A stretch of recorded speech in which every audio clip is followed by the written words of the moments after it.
Hello friends, my self अभी और हम यूपीएससी गो चैनल पर स्टडी कर रहे हैं। हम एंसाइंट हिस्ट्री के जो प्रीवियस ईयर क्वेश्चंस देख रहे हैं। ये इंडिया में होने वाले सारे कम्पिटिटिव एग्जाम्स के लिए बेनिफिशियल है, क्योंकि हम जैसे जैसे क्वेश्चंस करेंगे हमको अपनी रैंकिंग का पता चलेगा। हमको ये पता चलेगा कि हम किस पोजीशन पर हैं, तो हमें और मेहनत करने की ज़रूरत है या नहीं। जैसे क्वेश्चन नंबर 21, क्लासिकीय संस्कृति में आर्य शब्द का अर्थ है ईश्वर में विश्वासी, एक वंशानुगत जाति, किसी विशेष धर्म में विश्वास रखने वाला, एक उत्तम व्यक्ति। तो 21 का आंसर है डी, एक उत्तम व्यक्ति। क्लासिकीय संस्कृति में आर्य शब्द का अर्थ है। क्वेश्चन नंबर 22, एक उत्तम व्यक्ति, आर्य का मतलब ही होता है एक उत्तम व्यक्ति, एक श्रेष्ठ व्यक्ति। आर्य शब्द, और अब क्वेश्चन नंबर 2, आर्य शब्द इंगित करता है वापस क्या श्रेष्ठ वंश जाति समूह को, यायावारी जन को, भाषा समूह को और श्रेष्ठ वंश को। तो 22 के अंदर भी डी आंसर।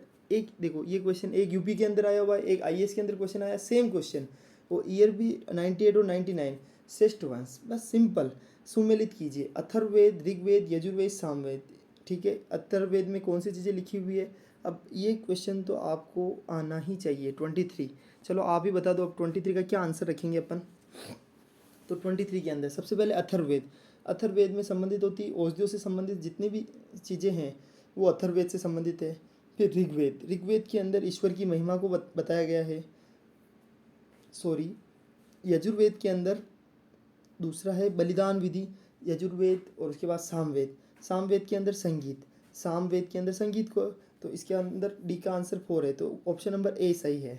ठीक है, अथर्ववेद में औषधियों से संबंधित घटनाएं, ऋग्वेद में ईश्वर से संबंधित, यजुर्वेद में बलिदान और सामवेद में संगीत। क्वेश्चन नंबर 24, यज्ञ संबंधी विधि विधानों का पता चलता है। यज्ञ संबंधी विधि विधान कहाँ से, ऋग्वेद से, सामवेद से, ब्राह्मण ग्रंथों से, यजुर्वेद से।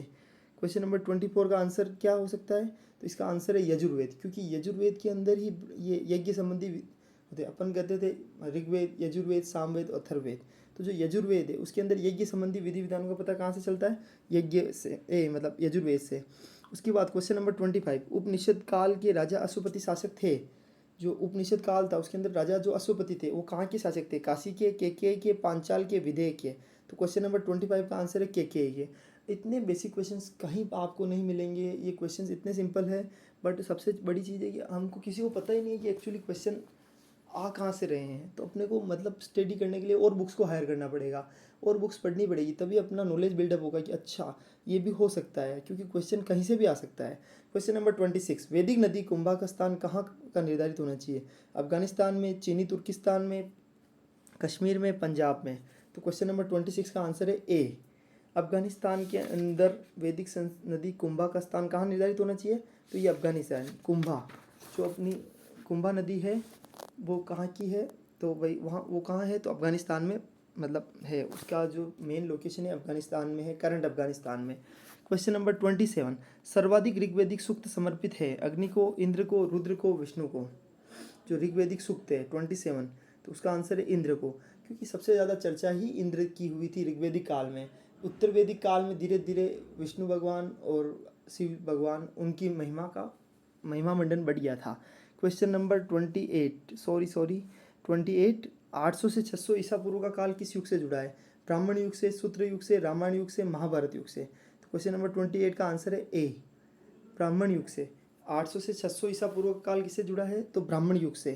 क्वेश्चन नंबर 29, निम्न में से किस एक वैदिक साहित्य में मोक्ष की चर्चा मिलती है, ऋग्वेद, परवर्ती संहिताएं, ब्राह्मण और उपनिषद। तो 29 का आंसर है डी, उपनिषद के अंदर आपको सबसे ज़्यादा एक वैदिक साहित्य में मोक्ष की चर्चा कहाँ मिलती है, उपनिषदों में। आपको ये याद रखना है कि वैदिक साहित्य के अंदर जो मोक्ष की चर्चा कहाँ से मिलेगी, तो उपनिषद से। क्वेश्चन नंबर 30, सूची 1 को सूची 2 से मिलाना है। ऋग्वेद, यजुर्वेद, सामवेद, अथर्ववेद। अब देख लो, इसमें आपको पता है सामवेद के अंदर संगीतमय स्त्रोत, तो सी के अंदर आइए 1। तो इसमें सबसे पहला ऑप्शन ही दिख रहा है 30 के अंदर ए, कि सी के अंदर 1 है, बाकी किसी में 1 डी के अंदर है और सी के ए के अंदर है। चलो अब देखते हैं ऋग्वेद। तो ऋग्वेद के अंदर क्या होगा, आप बता सकते हो। ऋग्वेद के अंदर क्या है, स्त्रोत एवं प्रार्थनाएं। यजुर्वेद के अंदर क्या है, यजुर्वेद के अंदर स्त्रोत एवं कर्मकांड, अभी थोड़ी देर पहले पढ़ा था। और अथर्ववेद में तंत्र मंत्र वशीकरण कहाँ आएगा, अथर्ववेद में औषधियों से संबंधित ज्ञान कहाँ से आएगा, अथर्ववेद में। तो इसका आंसर है सही ए। 31वां, उपनिषद पुस्तकें है, जो उपनिषद पुस्तकें है धर्म पर, योग पर, विधि पर, दर्शन पर। तो 31 का आंसर है दर्शन पर आधारित। ये ऑलरेडी क्वेश्चन पढ़ा हुआ है लेकिन फिर भी वापस रिवीजन हो गया है, तो अच्छा है ना, ये क्वेश्चन बार बार रिपीट हो रहा है। क्वेश्चन नंबर 32, इतिहासकार इस पर एक मत है कि वैदिक युग पहले प्रारंभ हुआ था 1500 से 1000, 25,000 ईसा पूर्व, 2500 से 800 और 1000। तो क्वेश्चन नंबर 32 का आंसर है ए। 32 का आंसर है ए, 1500 से 1000 ईसा पूर्व। जो वैदिक युग सबसे पहले प्रारंभ हुआ था तो 1500 से 1000 ईसा पूर्व।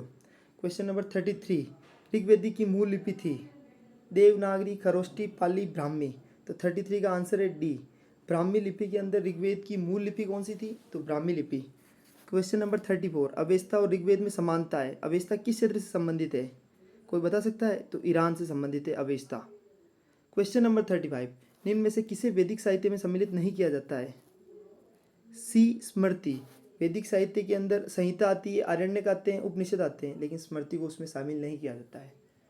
Thank you so much. आज अपन ने 15 क्वेश्चन किए हैं, ओनली 6 से 7 मिनट हमको लगे हैं। डेली हम 5 से 10 मिनट पढ़ाई करेंगे, उसमें हम ज़्यादा से ज़्यादा क्वेश्चन को सोल्व करेंगे।